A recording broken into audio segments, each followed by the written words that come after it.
Thank you so much for taking the time this morning to come spend some time with us here at the film studios.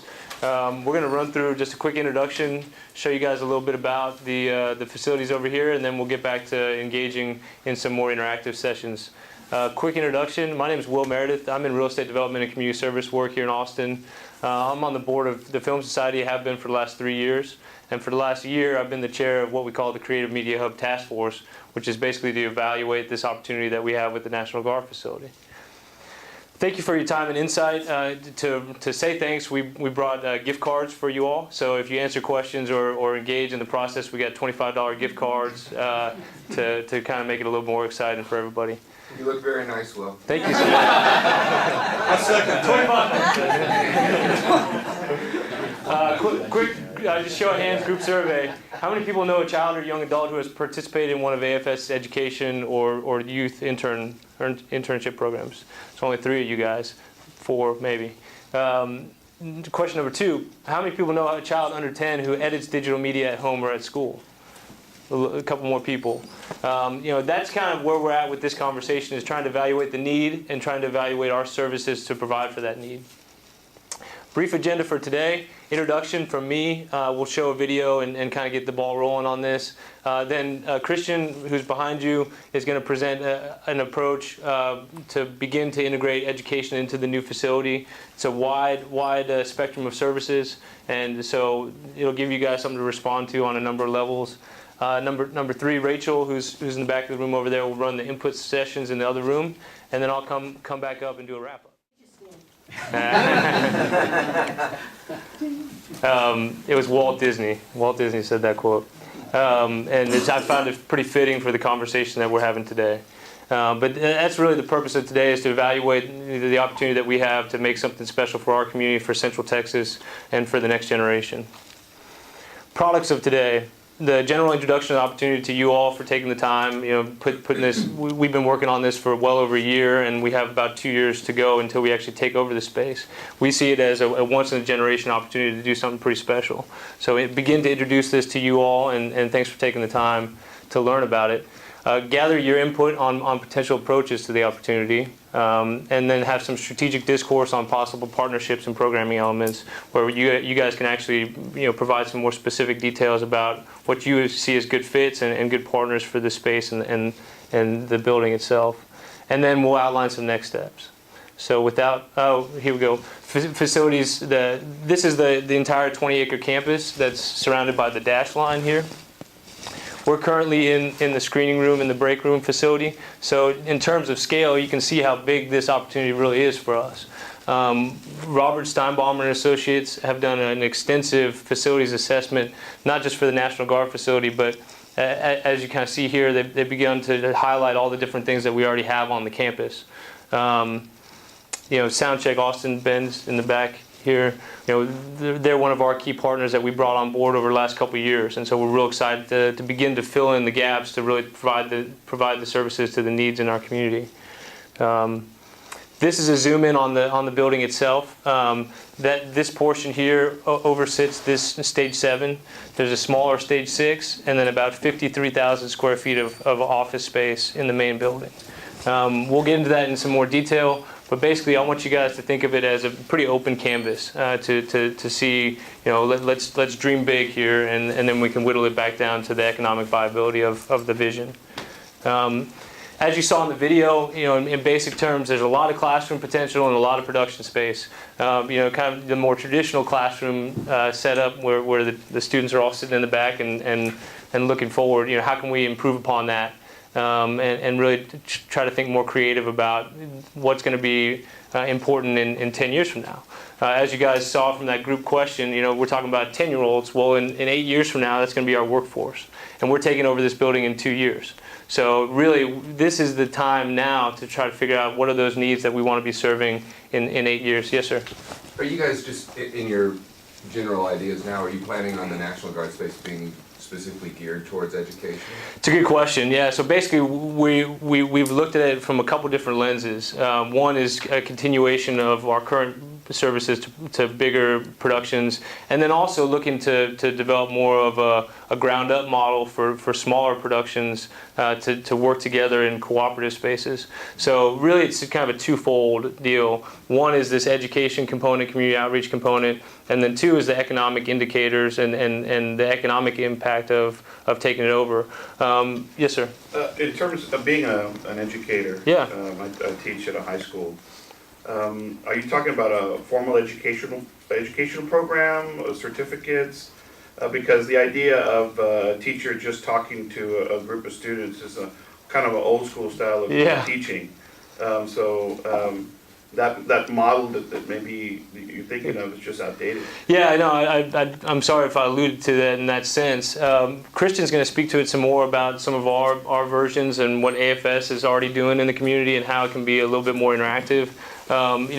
We're not trying to be all things to all people. I think what we're trying to figure out is how we can serve a niche as a curator of film in our community, and also begin to your point, set the table for what's next. And work towards potentially with folks like yourself in environments where we're helping you grow your business and you're cultivating the creative economy for Central Texas. And so, those are all great questions. But in the purest sense, we're trying to figure out how to make the most of this based on what you guys are interested in. We don't really have an agenda so much as trying to pull forward the stakeholders in the community and put those ideas on the table and see which ones can really make a difference. Storytelling, which is, just as a source of definition, basically telling a story across multiple forms of media. So, for example, having a project that begins as a film, goes into a comic book, goes into a game, and expands the story, or just the content is delivered across multiple forms of media. And that's what transmedia is, or transmedia storytelling. And in this model, basically each form of media exists independently, but also enhances the whole of a project. So if you look at it, here's one way to think in terms of a traditional media franchise or typical media franchise. You'd have a film, a game, a book, and basically those things don't really fit together in any meaningful way. But in a transmedia franchise that is developed ahead of time, all these different aspects fit together in an ultra meaningful way that can be an independent experience, but also at the same time a more satisfying experience as a whole. So one good metaphor that I like for transmedia is that of going to an orchestra. You can enjoy a violinist who's a soloist, but at the same time an entire orchestra or orchestral performance can be also an uber satisfying experience. So just a few transmedia examples, just so everyone becomes familiar with transmedia a little bit. TV shows like Lost it's a huge transmedia franchise that is ultra successful, that has augmented reality games, alternate reality games. Books written by characters who died on the plane crash before the show even started. And that's an example of transmedia. Blair Witch, one of the poster children for transmedia, I suppose, from a standpoint of having a website before the film came out that had posters about the missing filmmakers and documentaries about them and newspaper reports that people thought were real before the film even came out, which built the audience and helped that film become a worldwide $200 million success. So transmedia is a process that independent filmmakers, larger films take advantage of. Predators, a film that was shot out here, of course, Robert Rodriguez, had a sequel that was a comic book, had an iPhone game, had a Facebook game. So just examples of transmedia. Now, last year, the Producers Guild of America made transmedia a very official process by creating a transmedia credit. And of course, it being estimated as a $20 billion industry, it's a player as far as how people create and consume media. Now, of course, in Austin, we have a real mix of creative talent. All the things that we're talking about, from gaming companies to film companies to television companies, all the different elements or production elements that relate to transmedia. Just here at Austin Studios, here are some of our current tenants. Right? We see film production companies, we see music companies, we see a TV production company.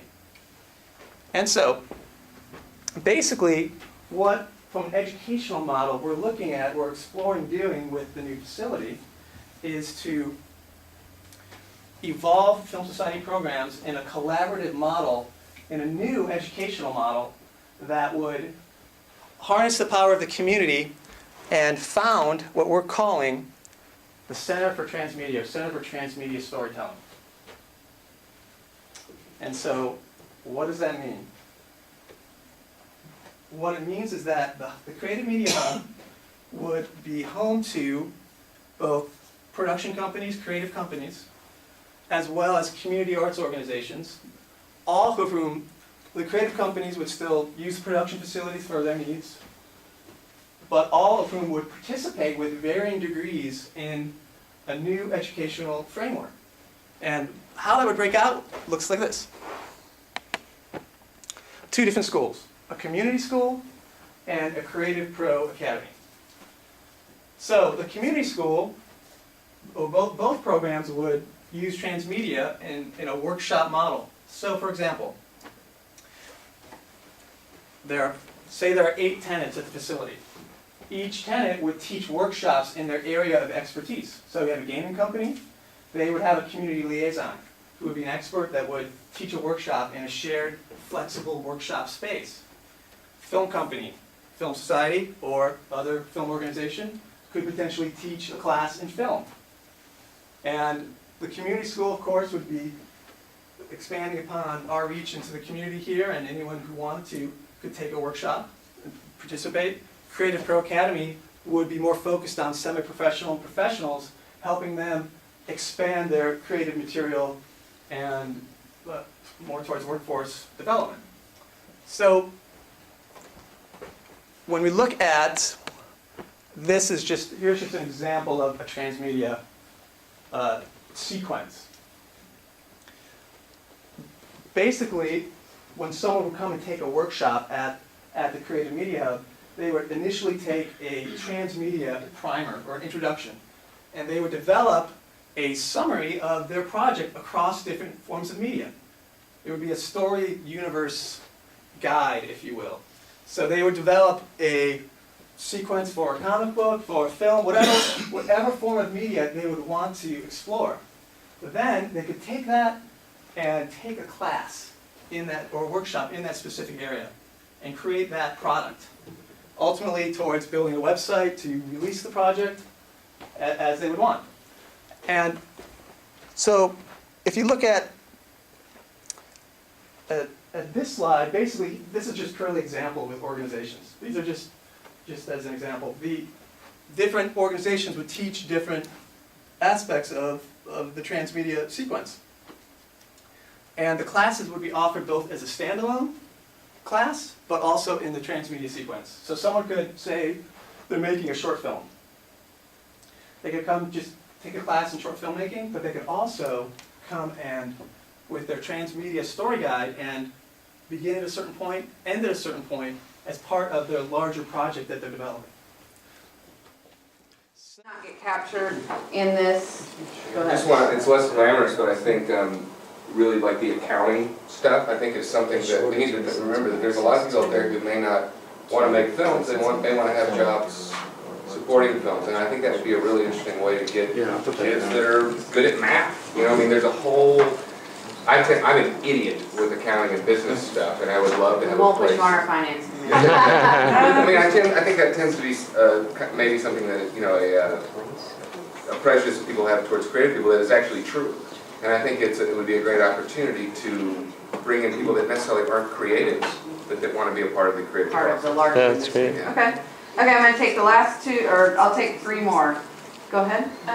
Just to create an international film market, something that just happened in Buenos Aires, where distributors come here from all over the world, like Okay. Cannes Film Festival, Berlin Film Festival, Guadalajara Film Festival.